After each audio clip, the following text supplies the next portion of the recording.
Assalamualaikum warahmatullahi wabarakatuh. Selamat pagi pemirsa UG TV dimanapun Anda berada. Kita bertemu lagi dalam program UGTV eksklusif tentang IKN yang tayang setiap hari Senin pukul 8.30 sampai 10.00.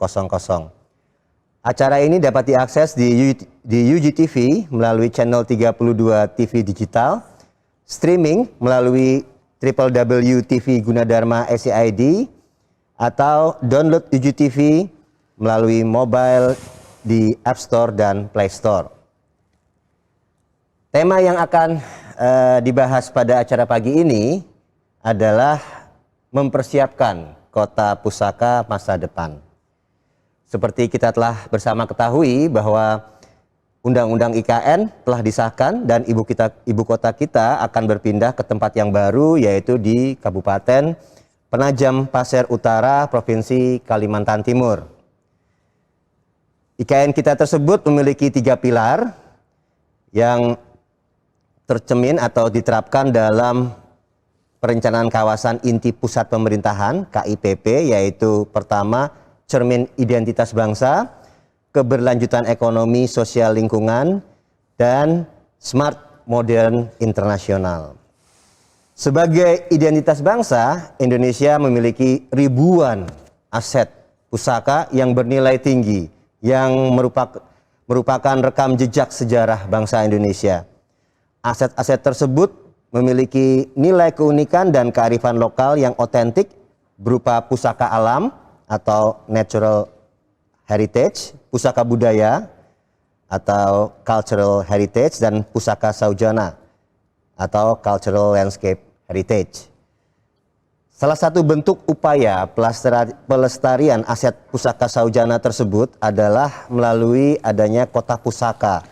Jadi kota pusaka ini adalah kota di mana di dalamnya terdapat cagar budaya yang memiliki nilai-nilai penting bagi kota, yang menempatkan penerapan kegiatan penataan dan pelestarian pusaka sebagai strategi utama dalam pengembangan kotanya.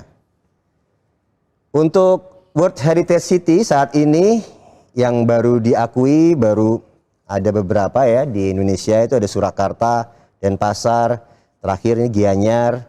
Nah, ini IKN kita yang baru ini sebaiknya sejak dini sudah dipersiapkan menjadi kota pusaka sehingga nantinya dapat diposisikan sebagai kota pusaka dunia. Berkenaan dengan itu, pada talk show kali ini kita kedatangan 2 pakar konservasi arsitektur dan kawasan perkotaan. Yang pertama dari Jogja melalui Zoom adalah Ibu Dr. Laretna Trisnantari Adisakti, atau yang biasa disebut dengan Bu Sita.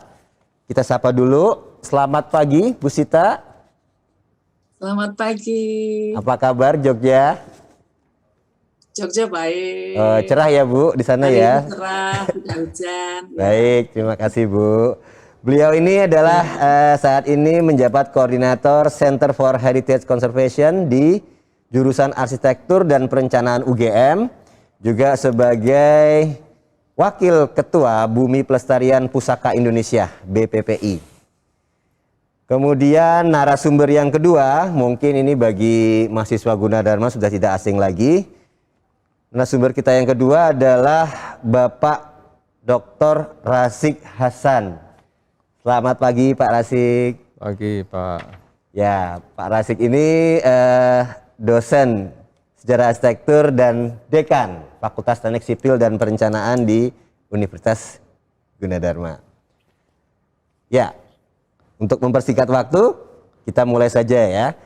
Sekarang kita saksikan, kita persilakan Ibu Sita untuk memaparkan apa yang bisa menjadi poin-poin pemikiran dari Ibu Sita tentang mempersiapkan kota pusaka di masa depan. Waktu dan layar kami persilahkan. Baik, terima kasih. Wah, ini kelihatannya freezing ini. Mungkin terlalu berat. Jadi saya, apakah kedengaran suaranya? Terdengar, Bu? Suaranya Terdengar baik. kedengaran. Oke, hanya gambarnya belum keluar ini ya. Iya, belum. Jadi saya akan menyampaikan, mempersiapkan Kota Pusaka masa depan, dan karena IKN itu belum memiliki, belum ada kotanya ya, jadi kotanya itu baru dirancang, dan nanti kita juga akan bisa melihat bagaimana hubungannya dengan kondisi-kondisi yang ada di sana begitu. Nah, yang akan saya sampaikan itu adalah bagaimana kita mempersiapkan untuk masa datang gitu. Maaf, ini kelihatannya belum jalan ya, Pak? Oh, sudah. Sudah. Apakah sudah jalan? Sudah ya. Ya, jadi saya akan menyampaikan mempersiapkan masa. Nah, tadi Pak Rifai ya sempat kita diskusi ya, bahwa di Indonesia dulu sudah pernah ada uji coba untuk mengembangkan Kota Pusaka, mulai dari Banda Aceh hingga di Ternate begitu ya. Nah, sebenarnya apa sih tantangan-tantangan di pelestarian pusaka Indonesia? Karena kita perlu mempersiapkan untuk IKN ini juga harus bisa melihat apa saja asetnya. Tadi sudah disampaikan bahwa ada aset pusaka alam, pusaka budaya, juga saujana pusaka, dan ini semua sebenarnya berkonsep bahwa pelestarian pusaka itu tidak freezing ya, tetapi justru kita mengelola perubahan. Jadi ada keberlanjutan yang menerima perubahan. Nah, itu konsep dasar dari pelestarian. Dan pelestarian sendiri itu adalah sangat dinamik dan evolutif. Nah, untuk itu memang membutuhkan banyak perbincangan dengan banyak pihak. Jaringan Kota Pusaka Indonesia didirikan di Solo tahun 2008 atas inisiatif Wali Kota Solo pada waktu itu Pak Jokowi, dan itu terus berkembang, kemudian dibantu oleh Kementerian PU, sekarang PUPR, untuk mengembangkan Kota Pusaka. Nah, di dunia sendiri juga sudah ada perkembangan banyak paradigma baru yang mungkin juga kita perlu cermati. Saya tidak akan menyebutkan satu persatu, tetapi urusan pelestarian pusaka tidak hanya single things ya, tidak hanya satu individual, tapi sudah menyeluruh begitu. Jadi sangat komprehensif. Dan pengertian tentang Kota Pusaka pun berkembang. Dulu kota tua, kota bersejarah, kota pusaka. Nah, di sini kita sudah harus bicara tentang sumber dayanya, ragam pemasaran produknya, sampai ke ekonomi pusakanya. Nah, ini perlu kita pertimbangkan untuk itu. Nah, tahun 2013 bersama Kementerian PU pada waktu itu kita menghasilkan Piagam Pelestarian Kota Pusaka Indonesia. Nah, di situ dikatakan bahwa Kota Pusaka merupakan saujana atau cultural landscape dalam bentuk kota atau kabupaten yang memiliki keunggulan nilai rajutan berbagai pusaka. Nah, saujana sendiri merupakan keragaman manifestasi interaksi antara hasil budidaya manusia dengan lingkungan alamnya yang sangat unggul. Jadi ini keterpaduan ini sangat penting sekali. Nah, bagaimana dengan IKN nantinya? Keterpaduannya antara alam dan budayanya perlu kita siapkan dengan tepat. Dan banyak pihak yang akan terlibat, seperti misalnya Kota Pusaka banyak dikembangkan oleh Kemen PUPR. Tapi di sisi lain, seperti misalnya Kemenparekraf, juga mengembangkan ekonomi kreatif. Jadi pusaka-pusaka itu yang alam maupun budaya itu bisa dibawa tradisinya ke kinian. Nah, ini juga satu hal yang kalau melihat katakanlah dari wastra saja, kita petakan dalam peta di sini bisa menunjukkan yang sesuatu yang sangat luas sekali begitu.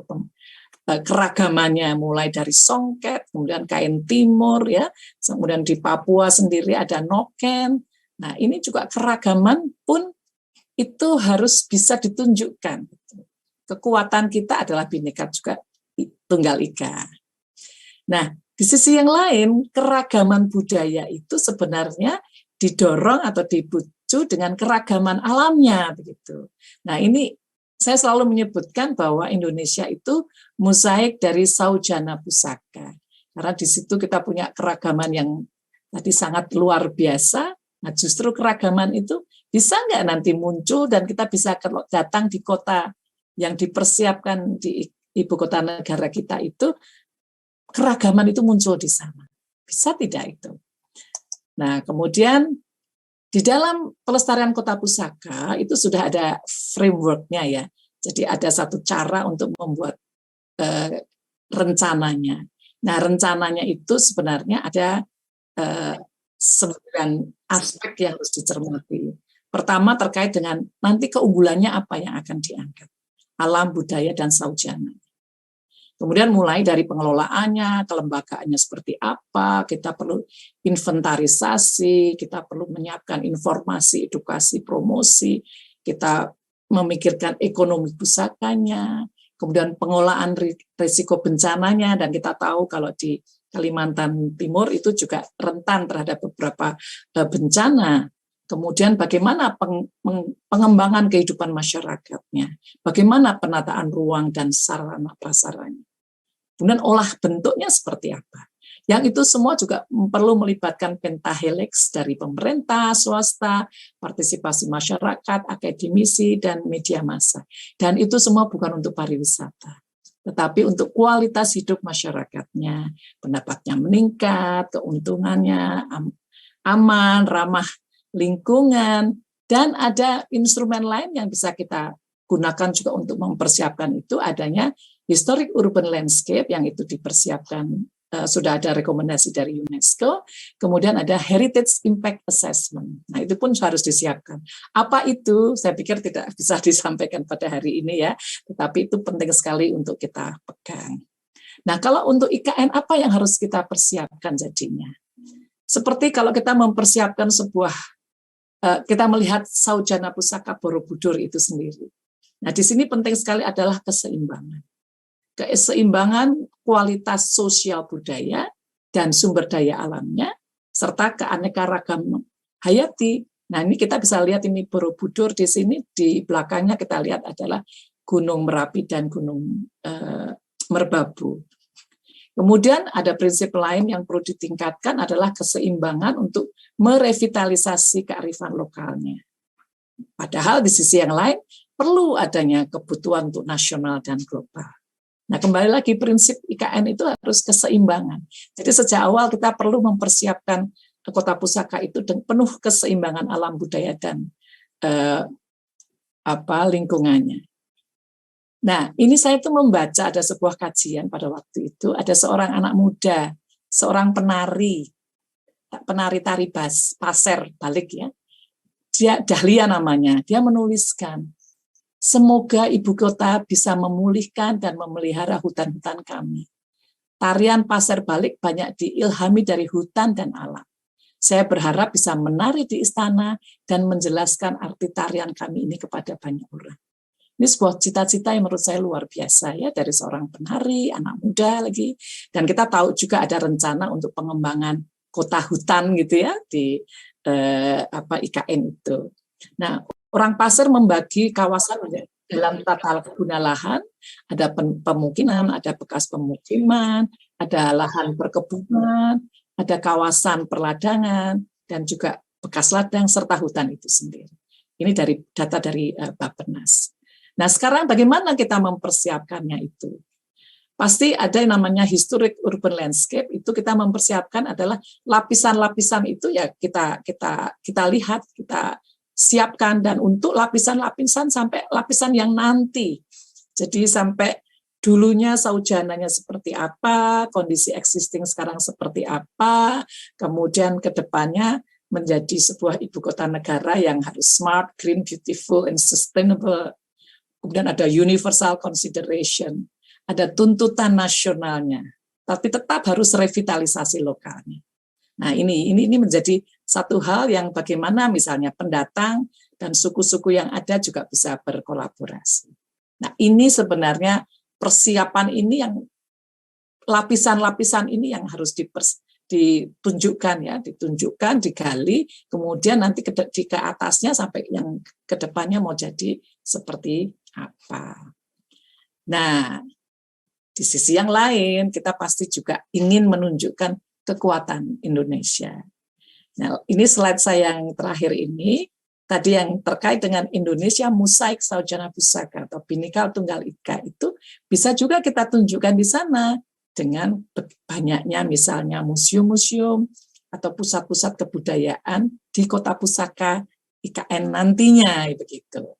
Jadi kita kan sedang mempersiapkan. Nah, kita bisa melihat referensi contohnya seperti ibu kota negara Amerika itu di Washington DC, kita bisa lihat begitu banyak museum dan juga art gallery di kota itu yang bisa mempelajari itulah Amerika. Nah, kita juga berharap sekali bahwa nanti ke depan pusaka-pusaka yang ada di seluruh Indonesia itu terwakili juga di dalam museum-museum ini. Sehingga orang datang ke IKN, ke Nusantara, kita bisa melihat secara keseluruhan bagaimana kebinekaan yang ada di Indonesia. Dan itulah kekuatan kita, dan itu adalah keunggulannya. Harapannya kota pusaka masa datang itu adalah representasi dari kebinekaan Indonesia, baik wujud maupun isinya. Terima kasih. Ya, Dikembalikan. terima kasih Bu Sita, menarik sekali paparannya.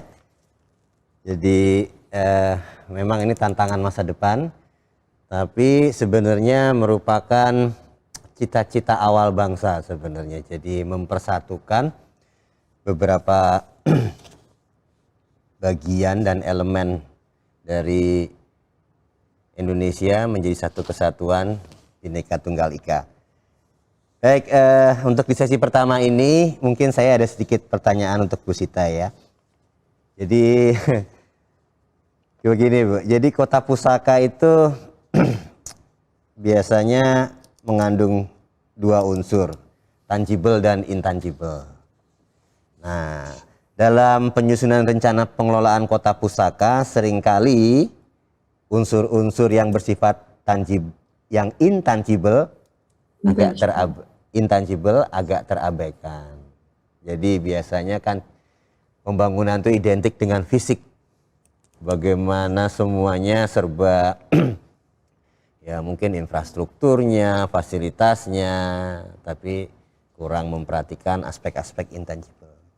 Nah, menurut Ibu ini untuk IKN kita ini, bagaimana strategi yang tepat untuk melindungi dan mengelola secara seimbang antara aspek tangible dan intangible agar bisa terjamin kelestarian keduanya di IKN kita nanti. Monggo Bu, kira-kira gimana? Sebenarnya ya baik Pak.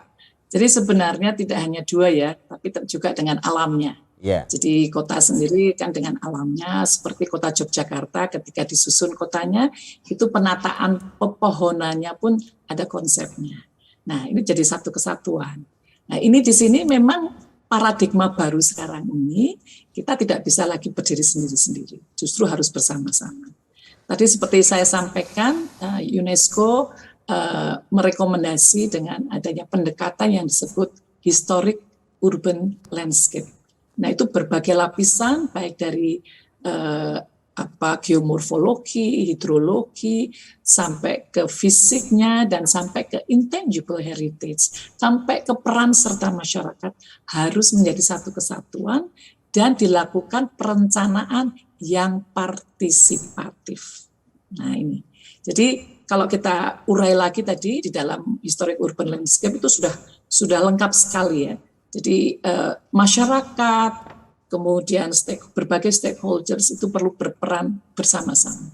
Kita sudah harus tinggalkan itu perencanaan-perencanaan yang hanya fokus pada fisik saja, itu justru nanti tidak menghasilkan sebuah kota pusaka yang sebenarnya. Ya, jadi memang harus komprehensif dan pendekatannya sudah ada. Sudah banyak contoh kota-kota yang menggunakan pendekatan historic urban landscape. Harapan saya juga untuk IKN nanti historic urban landscape benar-benar dilaksanakan. Baik. Itu Pak. Ya, terima kasih. Mungkin Pak Rasik ada tanggapan atau mau menambahkan, silakan. Ya, baik. Terima kasih Pak Agus. Saya kira yang disampaikan Bu Sita itu menarik sekali gitu ya. Salah satu kata kuncinya yang beliau sampaikan terkait dengan keseimbangan nih, keseimbangan alam dan budaya. Ini sebenarnya kata kunci yang paling penting untuk menjadi landasan bagi perencanaan kota tentunya gitu. Karena bagaimanapun sebetulnya kota pusaka itu bagian dari bagaimana kita melihat fragmentasi historis tadi. Jadi ada historical landscape tadi yang disampaikan Bu Sita. Artinya ketika kita kembali pada aspek heritage, misalnya salah satunya adalah Saujana. Saujana itu kan sebetulnya sejauh mata memandang, gitu ya, seperti yang ditulis oleh Bu Sita juga. Saujana adalah bagian penting dari bagaimana kita menjadikan sebuah tempat itu sebagai sebuah pusaka. Maka Saujana, sudut pandang yang sejauh mata memandang yang luas itu, pada momentum apa kita akan memotret sebuah sejauh mata memandang, memotret tempat untuk menjadikan tempat itu sebagai bagian penting pembelajaran di dalam perkembangan atau keberlangsungan kehidupan, terutama keberlangsungan budaya dan peradaban masyarakat gitu. Dan karenanya momen-momen untuk melihat sejauh mata memandang itu menjadi penting, apa yang dipotret dan untuk apa. Nah itu mungkin tadi sudah banyak disampaikan oleh Bu Sita, bagaimana lapisan-lapisan atau landscape rupa bumi itu sejauh mata memandang itu dipotret dengan berbagai aspek. Tadi seperti misalnya ada alam yang di dalamnya ada air, ada tanah, ada hutan, ada semua itu menjadi bagian. Dan mungkin juga ada relasi sosial yang terjadi gitu. Bagaimana masyarakat menggauli alam itu gitu. Istilah menggauli. Jadi kalau bahasanya ahli geografi misalnya itu nanti berpadu dengan bagaimana psikologi masyarakat itu dipandang dari sosial, dari perilaku dan sebagainya, bagaimana mereka itu berkolaborasi dengan alam untuk menjadikan menjadi tempat hidup yang nyaman sesuai dengan perkembangan peradaban. Seperti yang tadi Pak Agus sampaikan, ada unsur intangible dan ada tangible. Itu sebetulnya kan paduan antara fisik dan bagaimana manusia melihat tempat itu kan. Ada relasi antara fisik lingkungan, baik lingkungan alami dan lingkungan buatan, dan interaksi terjadi. Bagaimana manusia melihat, bagaimana manusia mendengar, bagaimana manusia itu merasakan bauan, misalnya, bagaimana meraba, itu semua menjadi bagian penting. Alam itu ditransformasi menjadi sebuah tempat yang layak untuk dihuni. Karena kata kunci yang disampaikan Bu Sita menarik sekali, keseimbangan kata kuncinya. Gitu. Bagaimana manusia melihat alam sebagai tempat hidup, dan itu menjadi pusaka kemudian, untuk menjadi pembelajaran ke depan. Nah, karena tadi disampaikan bahwa IKN tentu harus memperhatikan itu. Bagaimana masyarakat kondisi existing sekarang melihat alamnya dengan kelahiran budayanya, ada tarian, ada misalnya dalam bentuk pakaian, dalam bentuk rumah tinggal, dalam bentuk adat istiadat gitu. Itu semua dipotret yang sekarang kondisinya masih homogen mungkin gitu. Jadi Kalimantan Timur sebagai ibu kota itu dipandang sebagai sebuah tempat Kalimantan Timur. Tapi nanti menurut yang disampaikan Pak Jokowi bahwa dengan nama saja ini ibu kota Nusantara gitu. Artinya nanti ada perubahan yang sangat signifikan bagaimana homogenitas dari sebuah tempat itu berkembang menjadi suatu tempat yang bersifat heterogen. Jadi nanti ada masuk unsur-unsur Nusantara dari Sabang sampai Merauke masuk ke tempat itu. Karena ibu kota Nusantara nanti menjadi etalase penting di dalam bagaimana kita menunjukkan identitas sebagai bangsa. Kata kuncinya tadi Bu Sita menyampaikan Bhinneka Tunggal Ika. Nanti ada di IKN di Kalimantan Timur gitu. Bagaimana Kalimantan Timur dengan kondisi struktur budayanya yang homogen seperti sekarang diintervensi oleh budaya-budaya lain dari seluruh Nusantara. Nah itu bagaimana memotret itu gitu. Barangkali itu mungkin tambahan. Ya. Baik.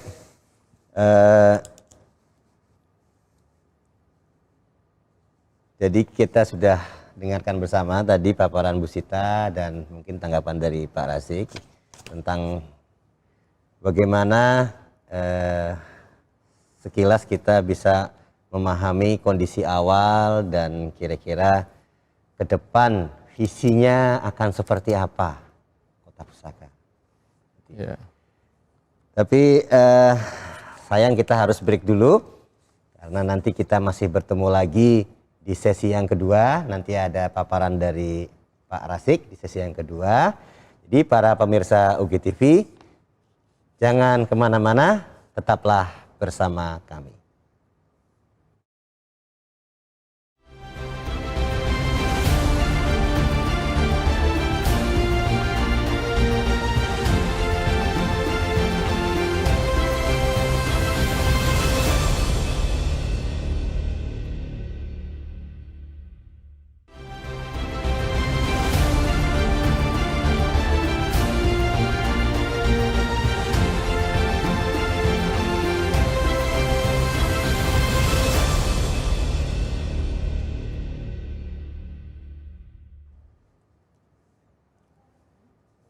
Para pemirsa UGTV, kita bertemu lagi di program UG Talk eksklusif tentang IKN di segmen yang kedua.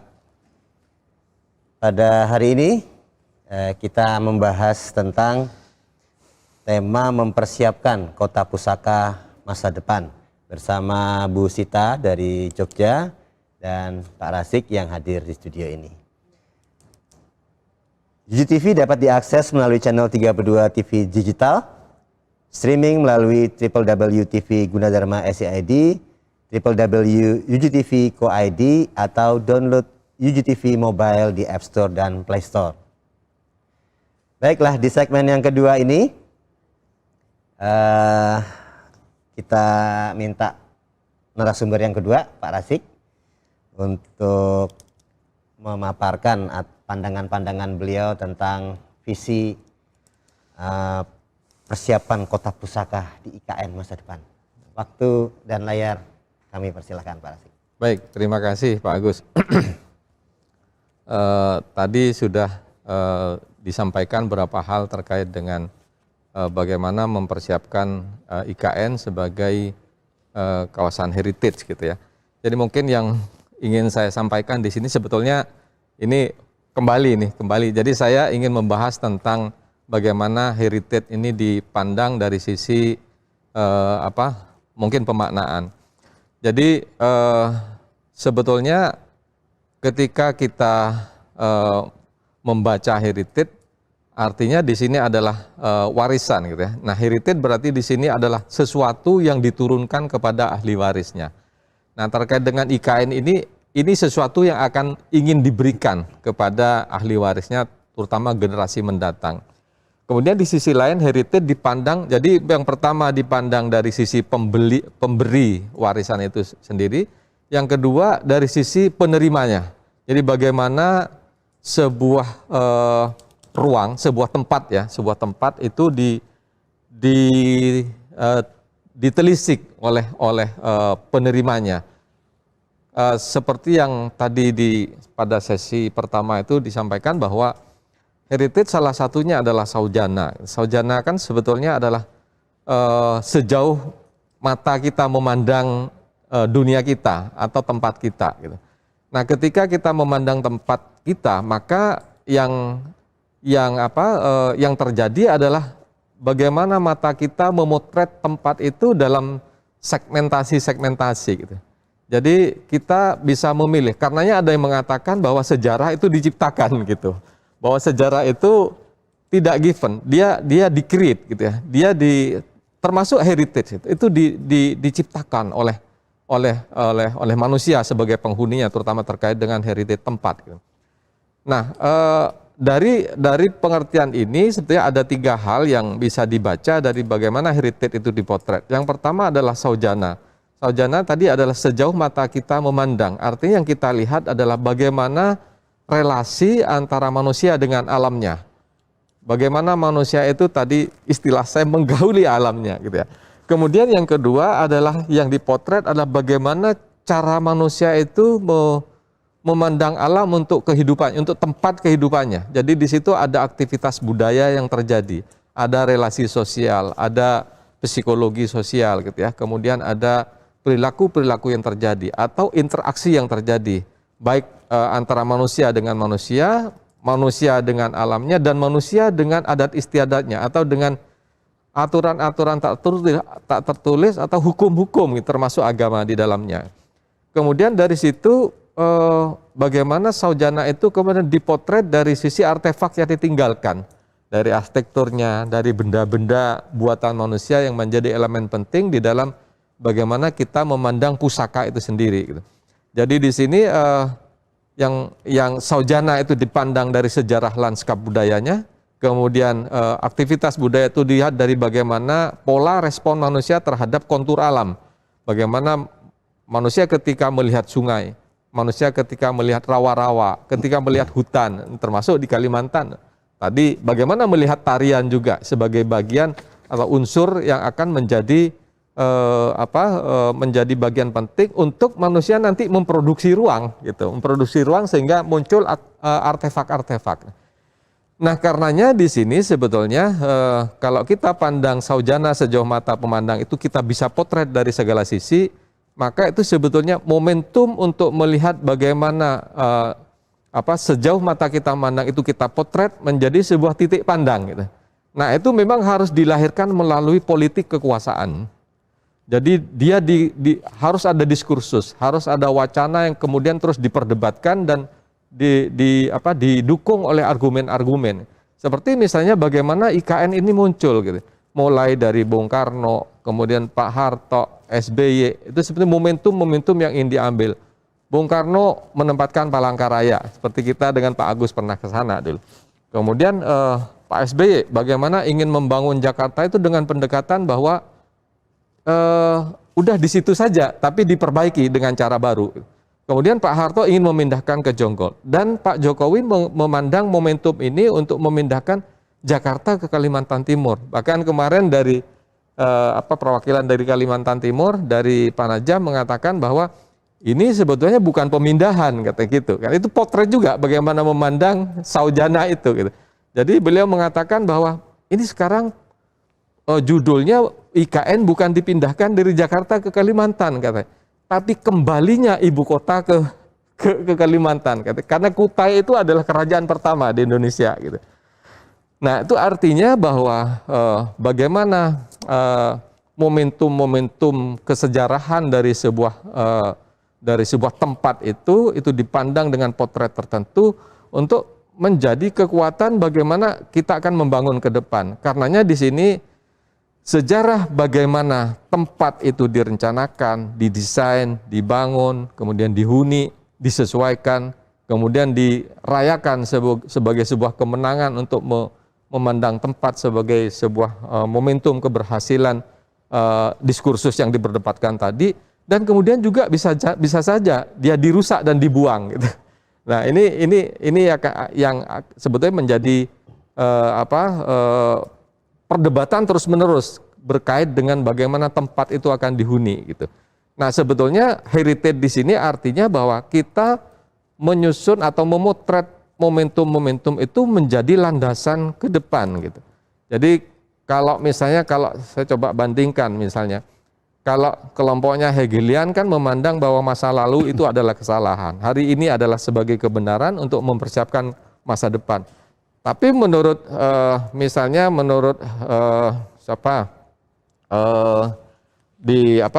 filsuf arsitek lain memandang bahwa kita tidak bisa mengabaikan masa lalu karena diam-diam sesungguhnya masa lalu itu ada di dalam kehidupan kita dan kita tidak bisa memandang sesuatu dari ruang kosong, gitu, atau dari kesalahan masa lalu dan seolah-olah menciptakan kebaruan. Nah, di sini heritage dipandang sebagai bagaimana setiap masa itu memiliki momentum-momentumnya sendiri, gitu. Karenanya pilihan-pilihan tempat untuk dijadikan kota pusaka pun itu satu hal yang memang diciptakan. Seperti misalnya kalau mungkin nanti Bu Sita boleh tolong membetulkan kalau saya salah. Setiap kota kabupaten diminta untuk mengajukan kawasan mana yang dijadikan sebagai kawasan pusaka. Itu perlu argumen-argumen, ada diskursus, ada perdebatan, gitu. di mana nih yang paling layak untuk dijadikan sebagai pusaka. Artinya itu setiap tempat, setiap titik itu adalah momentum memotret saujana sejauh mata memandang.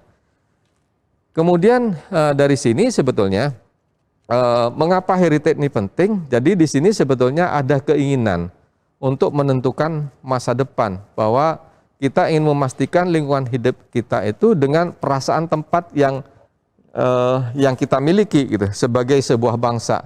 Karenanya tadi di awal Bu Sita sempat menyampaikan bahwa keunggulan kita bangsa Indonesia adalah terletak di keragamannya, keragaman kebudayaannya, keragaman pusakanya tadi yang tersebar di seluruh Indonesia.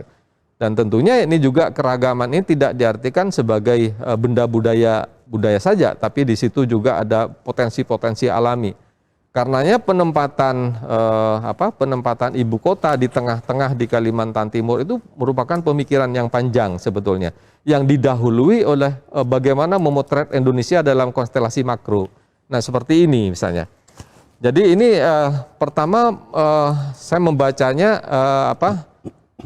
kawasan landscape budaya itu dilihat yang pertama adalah rasa tempat, sense of place-nya. Kita di Indonesia itu seperti apa konstelasinya. Kemudian dari situ kita bisa menyusun bagaimana politik ruang itu kita ciptakan. Nah, Pak Jokowi sebelumnya memotret ini ada beberapa, memotret ini ada beberapa kawasan-kawasan strategis. Kemudian ada banyak ini, ada 10 unsur itu untuk memotret bagaimana peta Indonesia itu dilihat lanskap dari berbagai aspek. Jadi misalnya bagaimana potensi kelautan, bagaimana potensi pertambangan, bagaimana potensi kehutan yang tersebar di Indonesia, dan kemudian kata kuncinya adalah konektivitas. Nah, Pak Jokowi berangkat dari konstelasi makro sejauh mata memandang negara Indonesia dalam negara kesatuan itu yang terserak dalam berbagai pulau dan dalam berbagai budaya serta berbagai sumber daya alamnya, kemudian menempatkan ibu kota IKN di tengah-tengah untuk merangkul itu semua. Jadi saya kira itu strategi politik meruang yang digagas oleh pemerintahan saat ini dengan menempatkan ibu kota di tengah-tengah gitu. Jadi barangkali kalau terkait dengan bagaimana ke depan itu, ini sudah dipersiapkan keseluruhannya Pak. Jadi konstelasi ruang kawasan dalam skala nasional dibaca, dalam skala per pulau, dalam skala provinsi, dan dalam skala mikro nanti di tingkat IKN.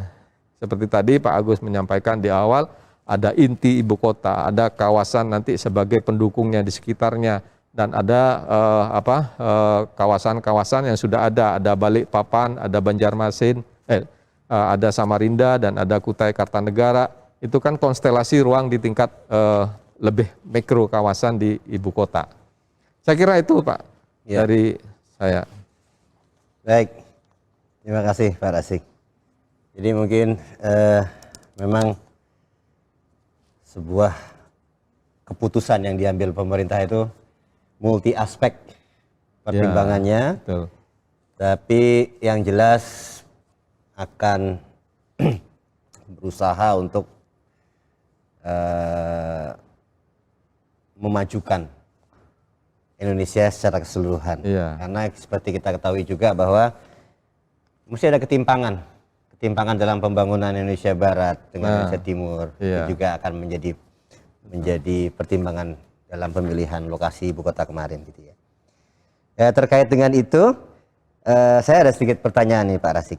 Jadi pengembangan kota pusaka saat ini memiliki 3 paradigma, yaitu identifikasi aset kota pusaka, pelembagaan sistem proteksi dan pengembangan pusaka, dan yang terakhir memberikan benefit bagi masyarakat lokal.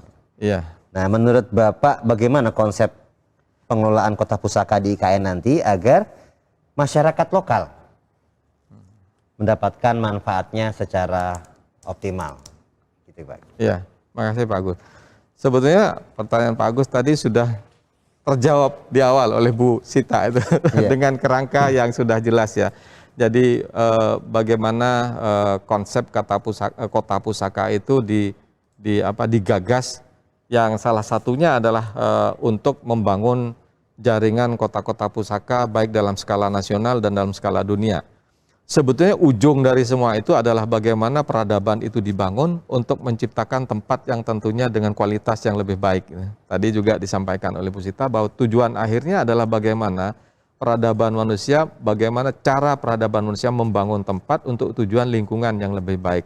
Tentunya ini seluruh aspek itu, pusaka itu dipandang sebagai sebuah referensi nantinya.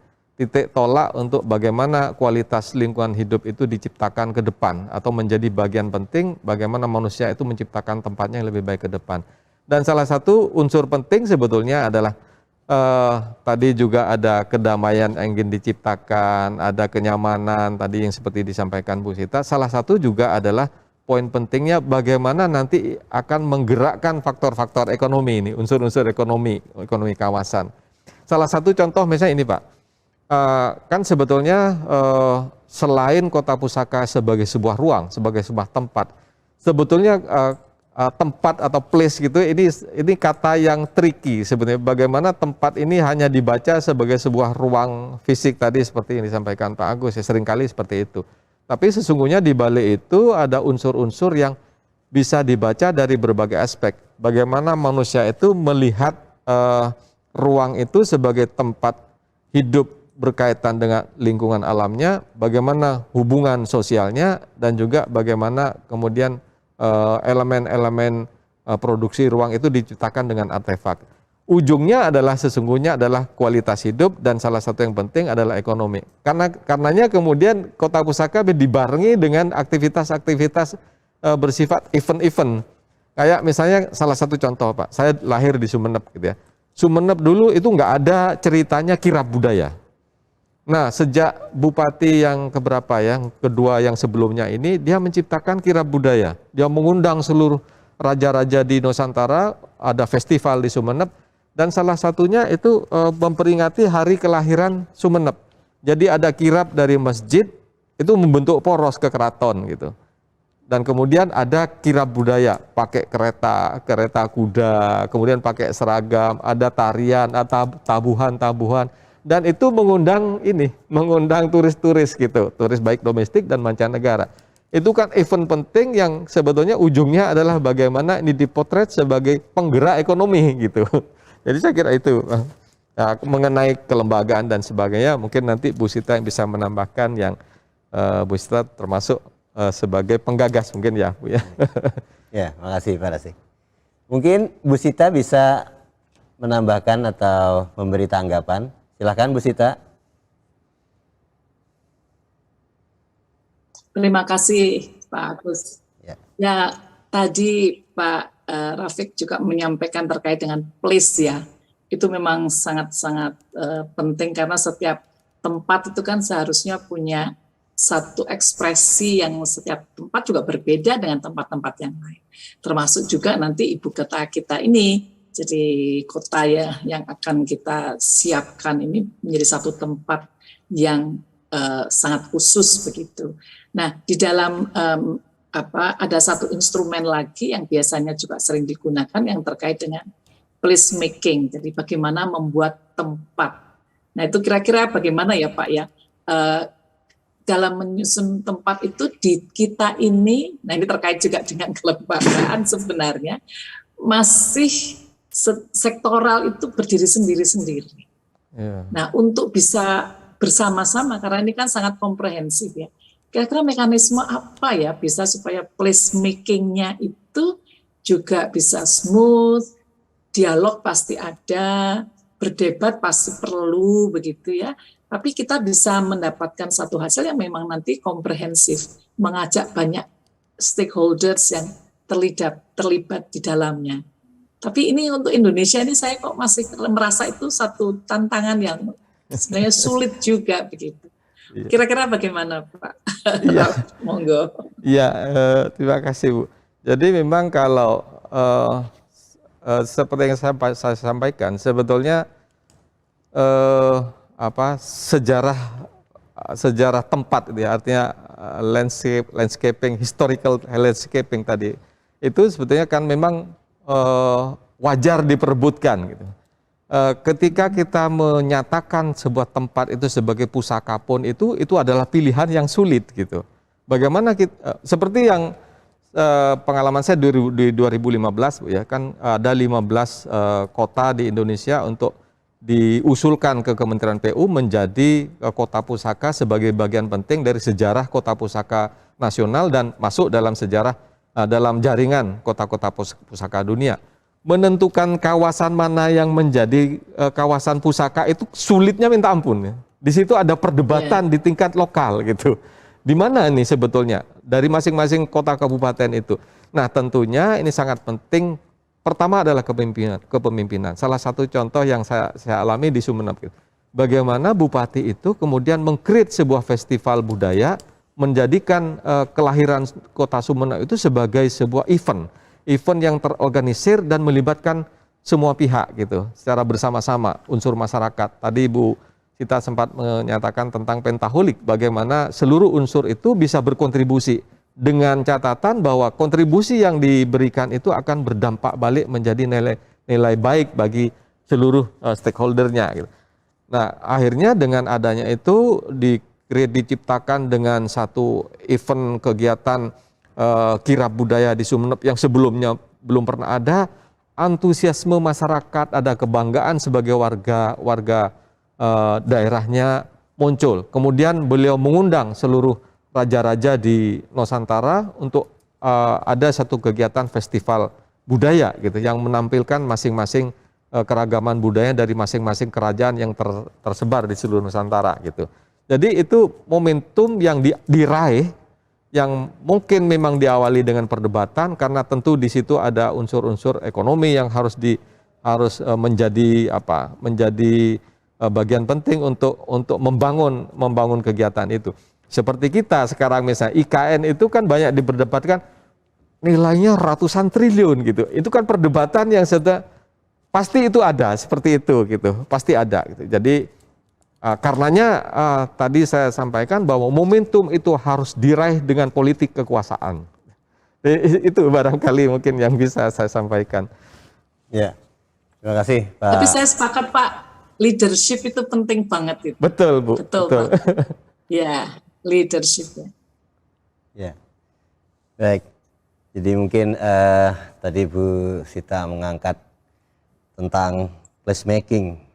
Memang agak sulit ya antara pendekatan top down-nya pemerintah dengan bottom up-nya masyarakat, mempertemukannya menjadi mekanisme demokrasi yang baik untuk pembangunan gitu ya. Mungkin ya selama ini kita masih belum ketemu format yang pas gitu ya, atau masing-masing daerah memerlukan suatu... Sebetulnya usahanya Bu Sita sudah Pak.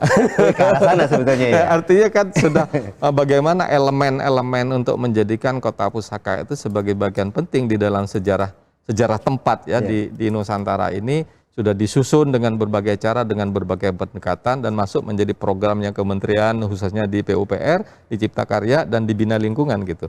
Penataan lingkungan dan bangunan gitu. Itu kan format itu sudah di-create dan tinggal bagaimana ini disusun.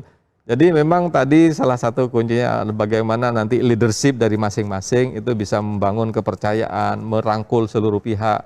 Ya termasuk IKN ini kan Pak Jokowi dengan keberanian yang sangat besar ya menetapkan ini sebagai sebuah momentum untuk menempatkan Indonesia sebagai etalase dunia nanti melalui IKN. Ya terkait dengan pertanyaan awal tadi mungkin nanti kalau bisa menciptakan tadi ya, bisa membuat placemaking, kemudian nanti daerahnya berkembang, masyarakatnya terlibat, nanti lama-lama menjadi place branding. Nah setelah masuk ke situ kita baru bisa mendunia lah semacam situ. Misalnya Bali gitu kan, itu udah place branding gitu kan. Bagaimana nanti mungkin IKN, nanti kita masyarakat dan pemerintah menciptakan placemaking. Ya nanti baru dikemas menjadi place branding sehingga nanti ujung-ujungnya kembali ke benefit ke masyarakat. Jadi mendapatkan kualitas hidup yang lebih baik dan seterusnya gitu ya. Baik, mungkin diskusi kita di segmen yang kedua ini kita cukupkan dulu. Nanti kita lanjut ke segmen yang ketiga. Nanti akan lebih seru lagi. Kita akan berdiskusi mungkin mengenai bagaimana hal-hal yang lebih teknis mungkin ya, dari best practice atau dari ide-ide gagasan baru mengembangkan kota pusaka di IKN kita nanti. Para pemirsa, jangan kemana-mana, tetaplah bersama kami.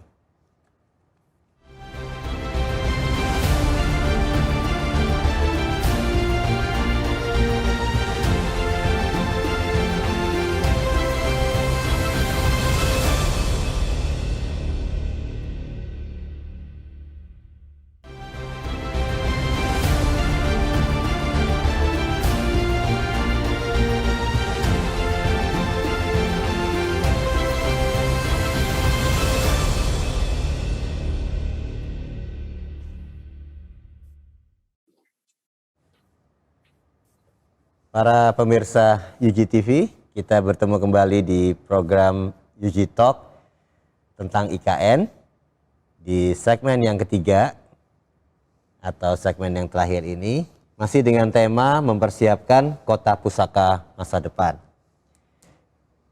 UG TV dapat diakses melalui channel 32 TV digital, streaming melalui www.tvgunadharma.id atau www.utv.co.id, atau dapat di-download melalui App Store dan Play Store. Pemirsa, pada segmen yang ketiga ini kita akan berdiskusi mengenai strategi atau contoh-contoh kasus lah ya yang akan menjadi pelajaran dalam mempersiapkan kota pusaka masa depan di IKN. Mungkin saya ngajukan pertanyaan dulu yang pertama ke Bu Sita. Jadi pemerintah telah mencanangkan IKN sebagai Smart Forest City, yaitu model kota masa depan berbasis hutan dan kepulauan sebagai simbol transformasi dan kemajuan peradaban Indonesia. Nah, kaitannya IKN mungkin di masa depan diproyeksikan menjadi World Heritage City atau kota pusaka dunia ya dari UNESCO. Kalau menurut Ibu apa nih yang dimiliki atau potensi keunggulan nilai sejagat atau outstanding universal value yang memiliki peluang, yang dimiliki oleh IKN sehingga memiliki peluang untuk menjadi salah satu kota pusaka dunia? Kira-kira kalau menurut Ibu apa yang menjadi aspek atau potensi apa yang nanti bisa diangkat oleh IKN? Terima kasih Pak Agus. Kita tahu ya Kalimantan itu sekarang ini identik dengan paru-paru dunia ya. Jadi paru-paru dunia tempat kita bernafas, pusat pernafasan gitu yang dihasilkan karena alamnya. Nah sekarang pertanyaannya adalah, mampukah tetap menjadi paru-paru dunia ketika itu menjadi sebuah kota? Nah ini ada satu hal yang sebenarnya perlu dibawa nantinya sampai kapanpun adalah kekuatan itu. Dan pemerintah memang sudah mencanangkan bahwa itu nanti adalah kota hutan ya, yang dimana pasti akan ada unsur-unsur indikator yang menunjukkan bahwa kekuatan sebuah hutan itu adalah sebenarnya tidak hanya alamnya saja. Karena kita tahu peradaban yang beragam di seluruh Indonesia itu juga di hutan itu adalah juga pusat kebudayaan. Jadi sebenarnya sangat menarik sekali tadi anak muda penari Dahlia itu, dia juga membayangkan bagaimana tarian bukan hanya untuk di panggung, tetapi tarian itu juga memuja kepada alam. Jadi ada hubungannya dengan alam dan budaya. Nah, alam dan budaya itu sebenarnya peradaban kita sejak dulu. Namun setelah revolusi industri, alam dan budaya itu dipisahkan. Kita lihat saja, kita waktu sekolah di SMA itu ada pembagian IPA, IPS, bahkan ada yang sampai ke budaya itu sendiri. Padahal kalau kita lihat sekarang, itu tidak terpisahkan. Alam dan budaya itu merupakan sebuah kesatuan. Nah, ini yang harus bisa ditunjukkan dalam hasil karya kita membuat sebuah kota, di mana alam dan budaya dalam kekinian pun masih bisa mengandung kekuatan, keseimbangan alam dan budaya. Ini satu yang mungkin bisa kita usulkan. Nah, pasti nanti juga ada hal yang bisa jadi ada hal baru yang juga masuk di dalamnya, yang itu tetap menghargai yang lama. Kita kan tidak berhenti pada yang lama, kita pun harus menghasilkan karya-karya luar biasa, karya-karya masa depan yang akan kita wariskan kepada bangsa di masa depan. Nah, jadi ada yang baru, tetapi ada keseimbangan yang sudah ada selama ini dan menjadi kekuatan bahwa pusat udara, oksigen, paru-paru dunia itu ada di Kalimantan. Itu Pak Agus, harapan saya. Mungkin, ya terima kasih Bu. Mungkin Pak Rasik bisa menambahkan? Iya, ya saya kira tepat sekali barusan yang disampaikan Bu Sita ya, terkait bagaimana, ya kembali kata kuncinya di keseimbangan tadi Pak. Jadi artinya bagaimana alam itu dipandang sebagai sebuah karunia yang ada dengan seluruh potensi dan kendalanya, kemudian juga karenanya dari situ terjadilah respon ya dari manusia menghadapi alamnya. Tapi di balik itu sesungguhnya yang terjadi adalah sebetulnya kan peradaban itu tumbuh ketika manusia berhadapan dengan alam, dan kemudian ketika alam dilihat itu manusia membayangkan sesuatu yang tak terjangkau yang terjadi di luar alam itu sendiri gitu. Karenanya muncul semacam satu pemujaan pada satu wujud fisik dari alam, kemudian lahirlah sistem kepercayaan, kemudian itu kalau agama-agama ardi ya, kalau agama samawi kan kemudian turun sebagai wahyu. Dan itu yang menuntun sebetulnya, menuntun bagaimana manusia itu memiliki nilai-nilai yang kemudian menjadi sebuah sikap hidup, baik secara sosial dan dengan alamnya sendiri gitu kan. Itu satu paduan sebetulnya. Nah, ketika manusia itu bergaul atau merespon alam dan lingkungannya dengan tuntunan-tuntunan yang baik itu agama ardi dan agama samawi atau aturan-aturan yang terbentuk, yang sebetulnya relasi itu tumbuh memang tidak saja dari faktor eksternal, dari internal manusianya sendiri kan sebetulnya secara responsif itu dituntun oleh nilai kebaikan yang dimiliki. Artinya bahwa manusia itu punya sifat, kalau di Islam itu disebut al-hanif gitu, bahwa seseorang itu punya kecenderungan untuk baik terhadap alam dan juga dengan sesama manusianya yang terbentuk dalam relasi sosial. Nah, itu sebetulnya yang kemudian menjadi sebuah wujud tempat kan gitu. Nah, tempat itu sebetulnya interaksi dari berbagai elemen itu. Ada unsur alam. Alam nanti dibaca apakah dari tumbuhannya sehingga membentuk hutan seperti itu, apakah dari konturnya, kemudian unsur-unsur tanah secara geologis, kemudian dari sisi hidrologinya, keairan dan klimatologisnya, yang semua itu dibaca, yang kemudian direspon dengan sebuah tempat yang menjadi tempat peradaban. Tempat peradaban itu juga tentunya dituntun oleh sesuatu tadi. Misalnya di awal manusia ada satu bayangan kekuatan yang tak terjangkau itu yang kemudian ditercerminkan dalam sebuah ritus-ritus gitu. Nah, dalam masyarakat tradisional itu kan memang bagaimana manusia memanfaatkan alam itu dipenuhi oleh ritus-ritus itu. Sehingga artefak yang tumbuh, yang berkembang itu juga erat dengan ritus. Di Indonesia itu justru disitulah kekuatannya gitu. Bagaimana masyarakat adat itu berhadapan dengan lingkungan alamiahnya, menciptakan artefak dengan seluruh ritual-ritual kehidupannya itu melahirkan gagasan-gagasan yang kreatif gitu. Bagaimana alat diciptakan, bagaimana arsitektur diciptakan dengan segala bentuknya. Dan Indonesia punya keragaman yang kaya seperti itu gitu. Nah, tentunya tadi saya menarik sekali apa yang disampaikan Bu Sita di awal, bahwa Indonesia itu adalah negara dengan negara bhinneka gitu ya. Negara bhinneka yang berbeda-beda dengan seluruh suku yang tersebar dan kebudayaannya dan seluruh karya-karya artefaknya, yang itu akan menjadi poin penting untuk menjadi kekuatan sebagai sebuah bangsa. Dan itu tentunya harus dipelihara, tidak saja dari unsur fisiknya tentunya, tapi bagaimana manusia itu beradaptasi dengan lingkungan dengan berbagai cara.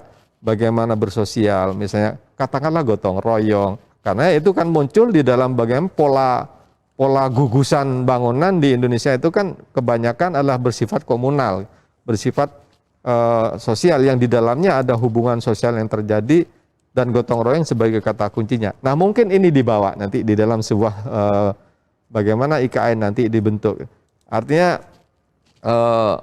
itu tentu akan terkait dengan bagaimana sebagai tadi leadership misalnya memandang itu untuk menjadi wacana yang harus diperdebatkan sehingga menjadi keputusan bersama. Karena berbagai stakeholder itu perlu ada kelembagaan yang terkendali, yang saling bekerja sama untuk mewujudkan itu semua. Mungkin itu, Pak. Ya, terima kasih Bu Sita, Pak Rasik. Jadi mungkin ini menarik sekali ya. Jadi justru keunggulannya itu nanti kalau memang bisa dijaga itu hutan sebagai pusat peradaban. Iya. Jadi nanti kalau saya teringat urutan peradabannya Van Persson itu dari mitis, ontologis, fungsional. Nah, ini harus melewati tahap fungsional, yaitu terjadinya interdependensi antara manusia dengan alam gitu. Mungkin ini kekuatan dan sekaligus potensi sebagai kota pusaka di IKN kita nanti. Gitu. Baik, mungkin pertanyaan yang berikutnya ini untuk Pak Rasik nih. Tujuan dari pembentukan kota pusaka sebenarnya lebih kepada pelestarian dan konservasi warisan budaya masa lalu supaya dapat diketahui dan terjaga di masa yang mendatang. Ya, Pak ya. Nah, kita tahu ada kasus 2 atau 3 tahun yang lalu Kota Tua Jakarta secara resmi ditolak oleh UNESCO menjadi World Heritage City. Resmi sudah tidak bisa lagi untuk ditolak, sehingga udah nggak ada kemungkinan untuk itu. Belajar dari pengalaman-pengalaman kota-kota, pembangunan kota-kota yang dalam tanda kutip tidak terkendali, gitu ya. Nah, ini menurut Bapak bagaimana memadukan konsep pembangunan kota baru dalam upaya menjaga integritas dan keotentikannya untuk menjamin kelestarian kota pusaka di IKN, kira-kira seperti apa, Pak? Iya. Ya, karenanya mungkin seperti yang paparan saya itu kan sebetulnya politik tempat ya, politik ruang lah. Jadi awalnya kan kota pusaka berarti berangkat dari sense of place, di mana kita berada di satu tempat kan. Rasa tempat kita, tentunya ketika kita melihat rasa tempat itu ada banyak aspek yang harus kita baca. Karena tempat itu sendiri ya itu tadi saujana, sejauh mata kita memandang melihat apapun gitu. Nah, kita akan memotret itu pada pada titik mana, pada momentum mana, sehingga itu akan di-create menjadi tadi pusaka gitu. Nah, karenanya untuk itu kita harus betul-betul jeli untuk nah, tentu juga ini kembali ke ini ya. Tadi sangat menarik Bu Sita menyampaikan ini leadership gitu kan, sebuah baik dalam komunitas skala kecil, misalnya komunitas rumah tinggal, itu kan ada kepala keluarga, kepala dusun, kepala desa, kan ada bupati, ada wali kota, ada gubernur sampai ke presiden. Itu kan sebetulnya leadership, isinya adalah leadership. Bagaimana menciptakan sebuah tempat, tadi placemaking. Nah, karena apapun bisa gitu, apapun bisa. Seperti tadi yang saya contohkan Madura. Demikian juga misalnya katakanlah yang event sudah masuk internasional, upacara nyale yang di Mandalika itu hanya menangkap belut, dan itu mengundang seluruh mata dunia melihat itu. Gitu. Jadi tempat itu menjadi penting gitu.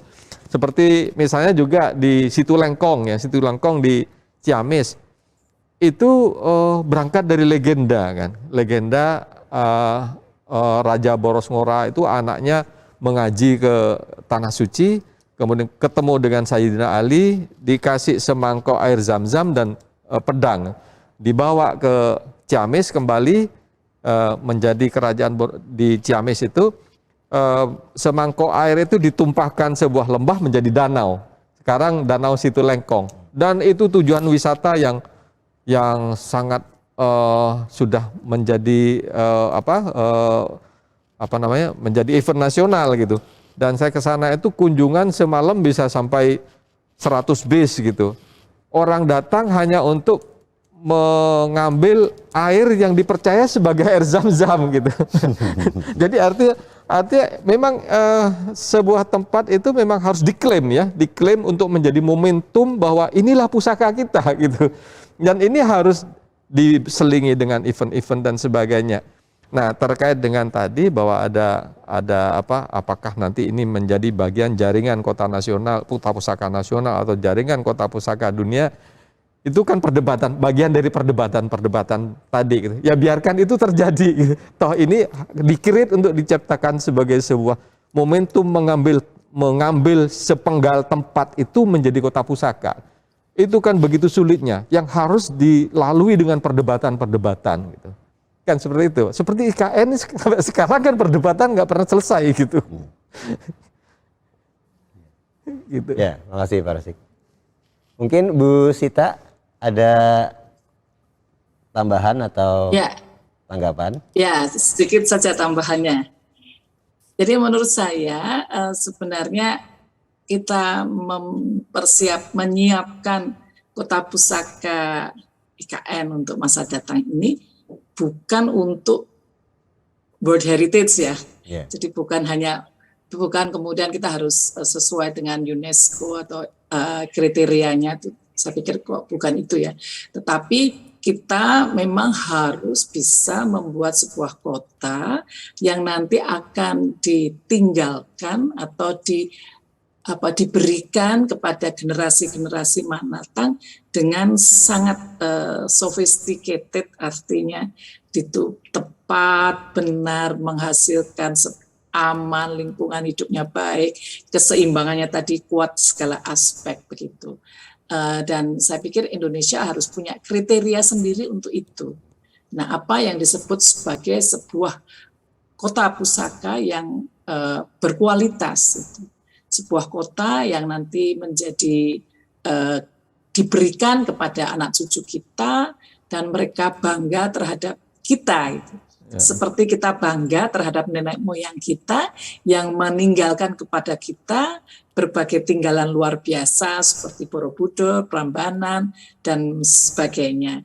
Nah, ini harapannya kan kita juga meninggalkan kepada anak cucu kita sesuatu yang luar biasa, yang bisa menjadi tempat untuk mereka belajar, bisa menjadi tempat untuk mereka penuh kebanggaan, dan di dalam proses sesuai keinginan kita, itu bisa bermanfaat dengan baik. Jadi betul-betul placemaking-nya itu benar-benar bisa untuk digunakan sebagai tempat yang berkualitas. Mungkin itu tambahan dari saya. Terima kasih Pak Agus. Ya, baik, terima kasih Pak Rasik dan Bu Sita. Jadi memang ini harus dikawal benar-benar oleh pemerintah di sana ya, untuk bisa jangan sampai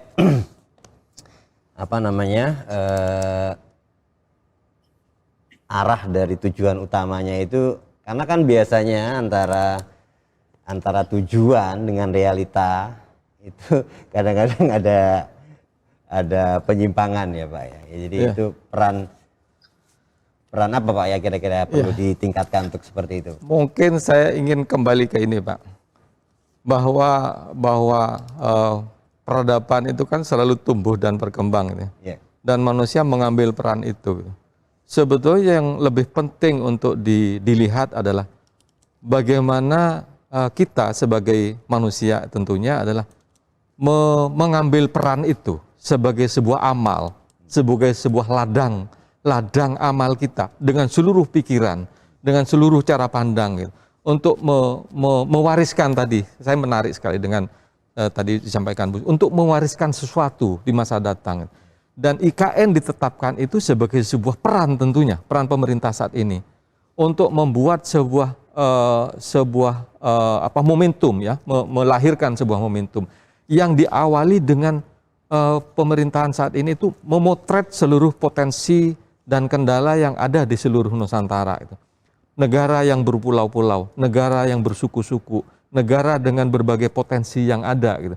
Negara dengan berbagai kebencanaan gitu. Semua dipotret dalam sebuah bentuk-bentuk bentuk-bentuk konstelasi kawasan gitu. Ada daerah sumber daya alamin, ada nikel, ada tambang ini semua dipotret.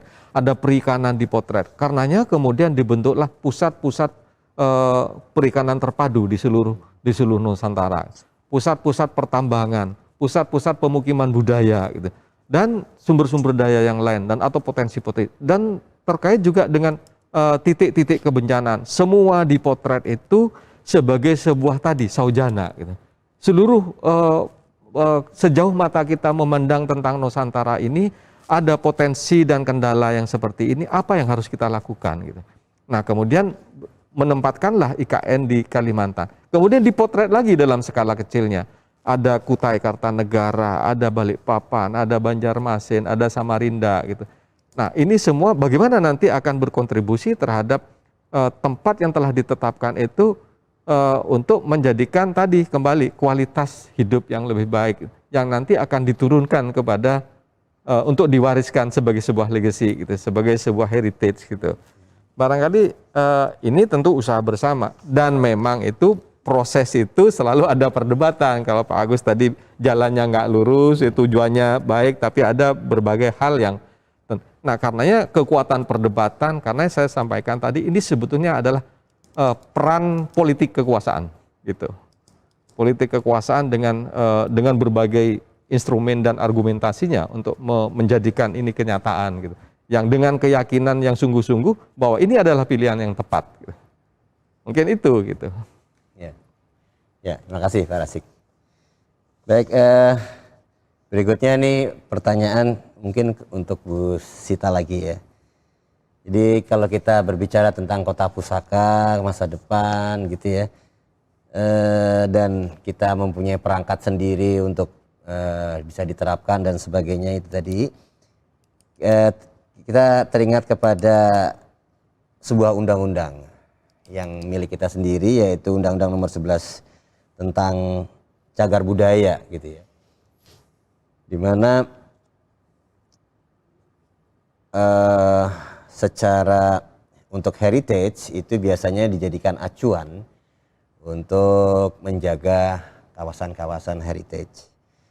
Satu diantara pedomannya di sana adalah adanya zona-zona cagar budaya yang dimaksudkan agar tetap menjaga kelestarian dan pemanfaatannya, tidak bertentangan fungsinya sehingga merusak nilai-nilai pusaka yang terkandung di dalamnya. Yang tujuannya seperti itu. Nah, terkait dengan IKN itu, jadi mungkin kita mengkaitkan misalnya Undang-Undang Cagar Budaya dengan IKN itu, kira-kira nanti penerapannya itu di bagian-bagian mana yang bisa dipakai di IKN tersebut? Apakah di zonasi tata ruangnya atau di mana gitu ya? Mungkin Bu Sita bisa memberikan pencerahan kepada kita semua nih. Silakan Bu Sita.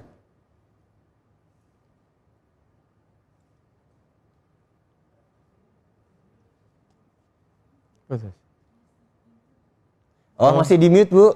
Masih di mute. Oh, maaf. Terima kasih Pak Agus. Ya. Saya pikir isu tentang zoning itu sudah harus dilihat lagi dengan paradigma baru. Dalam paradigma baru dalam historic urban landscape, itu sebuah kawasan pusaka itu sudah tidak lagi dijadikan sebuah ada pagarnya lah begitu, yang kemudian dia berdiri sendiri, punya aturan sendiri, tidak menjadi satu dengan yang lain. Itu sudah tidak begitu. Karena apa? Di dalam historic urban landscape itu, struktur dari sebuah pusaka itu seperti halnya saujana pusaka. Ada yang lama, ada yang baru, ada yang saling berdekatan. Jadi saling bisa bersimbiosis. Nah, kita tahu zoning system yang di Paris pada waktu zamannya Le Corbusier aja sudah ditolak. Dan kemudian masuk ke Amerika. Dan di Amerika kemudian keluarlah tulisan dari Jane Jacobs yang mengatakan The Death of American City. Bahwa kota itu tidak bisa di zoning, itu tidak bisa. Kita bisa lihat sekarang bagaimana kota-kota di Amerika yang dulunya banyak yang keluar, kemudian ada suburb itu, sekarang justru lagi masuk ke dalam kota. Buku-buku yang tumbuh baru itu banyak menjadi kembali mereka ke kota, karena bangunan-bangunan yang dulu jadi kantor-kantor, sekarang sudah kantornya kan small office, home office. Jadi sudah masuk ke dalam rumah-rumah. Jadi kantor yang besar-besar pun sudah tidak digunakan, malah justru menjadi pemukiman. Jadi dunia itu sebenarnya kembali ke seperti yang dulu, bahwa satu area itu ada multi-use. Ada alam, budaya, ada ekonomi, dan itu menjadi satu bagian yang tidak terpisahkan. Nah, ini yang kita harus melihat kembali. Mungkin justru, kalau undang-undang cagar budaya, saya melihatnya itu masih terlalu orientasi pada fisik ya. Jadi kita perlu payung hukum yang lebih luas, yang bisa memayungi beragam pusaka, tangible, intangible, heritage, alam juga, dan mungkin kita juga nanti ada yang spiritual, yang kemudian kaitannya juga dengan panorama, kemudian keindahan, dan sebagainya. Dan itu sudah tidak bisa dikotak-kotak di dalam zone-zone kalau menurut saya. Jadi kita sudah harus melihat paradigma-paradigma baru, bahwa kita lama dan baru itu bukan berarti kemudian dipisahkan dengan tembok pagar yang kuat yang tidak bisa kemudian bersatu, tapi justru tempat-tempat itu adalah harus menjadi kawan. Lama dan baru itu perlu bersama-sama menjadi satu kesatuan untuk bisa digunakan kekinian dan masa datang. Itu menurut saya. Ya, terima kasih Bu Sita. Menarik. Silakan Pak Rasik, mungkin ada tambahan sedikit aja ya Pak. Iya. Ya, saya kira sebetulnya barusan disampaikan Bu Sita, sebetulnya itu satu hal yang sudah dilakukan sebetulnya.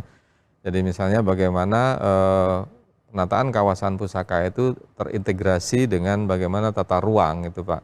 Jadi disusun dalam rencana aksi kota pusaka, masuk bagian di dalam tata ruang, sehingga zona-zona itu sudah tercakup di dalam rencana tata ruang kawasan dalam skala yang lebih besar gitu. Mungkin itu Pak. Ya, baik. Terima kasih Pak Rasik dan Bu Sita. Jadi memang kalau kita bisa simpulkan, ini paradigma kita, kawasan saat ini sudah tidak sama dengan tahun 90-an yang lalu ketika harus disegmentasi dengan zonasi-zonasi, kemudian saling terpisah. Sekarang paradigmanya lebih ke arah mirip dengan perkotaan nih sebenarnya ya, compact dan mix. Jadi iya, kota pusaka terintegrasi gitu ya mungkin ya, lebih tepatnya katanya ya, apa namanya istilahnya ya.